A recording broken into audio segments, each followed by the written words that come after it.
എനിക്കൊരു 8ന്റെ പണി കിട്ടി ഗൈസ്. അതും 27 മണിക്കൂറുള്ള ഒരു ട്രെയിൻ യാത്രയില്ല. ഞങ്ങൾ കോട്ടയത്ത് നിന്ന് മുംബൈ LTTയിലേക്കാണ് യാത്ര ചെയ്തത്.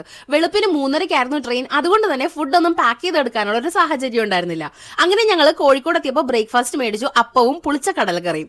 പിന്നെ കൊച്ചിന് കുറച്ച് സ്നാക്സ് ഒക്കെ പാക്ക് ചെയ്തെടുത്തിരുന്നതുകൊണ്ട് അതെല്ലാം കഴിച്ച് അഡ്ജസ്റ്റ് ചെയ്തു. പിന്നെ ഞങ്ങൾ ഉച്ചയായപ്പോഴേക്കും ഉടുപ്പിയിലെത്തി. അവിടെ വെച്ച് ബിരിയാണി എന്ന് പറയുന്ന ഒരു സാധനം മേടിച്ചു. എനിക്കറിയാൻ മേലെ ഈ ട്രെയിനിലുള്ളവരൊന്നും മനുഷ്യരല്ലേ, ഒന്നില്ലേലും പൈസ കൊടുത്ത് മേടിക്കുന്ന സാധനമല്ലേ, ഇച്ചിരിയെങ്കിലും ക്വാളിറ്റി ഉള്ള സാധനങ്ങൾ തന്നൂടെ.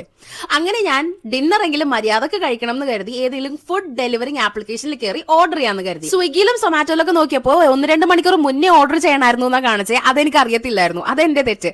ഒടുവിൽ ഞാൻ കൺഫേം ടിക്കറ്റ് എന്ന് പറയുന്ന ആപ്ലിക്കേഷനിൽ കയറി ഫുഡ് ഓർഡർ ചെയ്തു, പേയ്മെന്റും കൊടുത്തു. രത്നഗിരിയിൽ ഡെലിവറിയും കാണിച്ചു. സൂപ്പ് എന്ന് പറയുന്ന ഒരു തേർഡ് പാർട്ടി ആയിരുന്നു നമുക്ക് ഫുഡ് ഡെലിവറി ചെയ്യേണ്ടിയിരുന്നത്. പക്ഷെ ഞങ്ങൾക്ക് ഡെലിവറി കിട്ടിയില്ല കേട്ടോ. കോൺടാക്ട് ചെയ്തിട്ട് നോ റെസ്പോൺസ്. പിന്നെ കൊച്ചിന് വേണ്ടി എടുത്ത പഴവും ബ്രെഡും ഉള്ളതുകൊണ്ട് പട്ടിണി അടക്കേണ്ടി വന്നില്ല. അപ്പൊ ശരി, ബൈ ഫ്രം ടെസ്റ്റ് ടോക്സ്.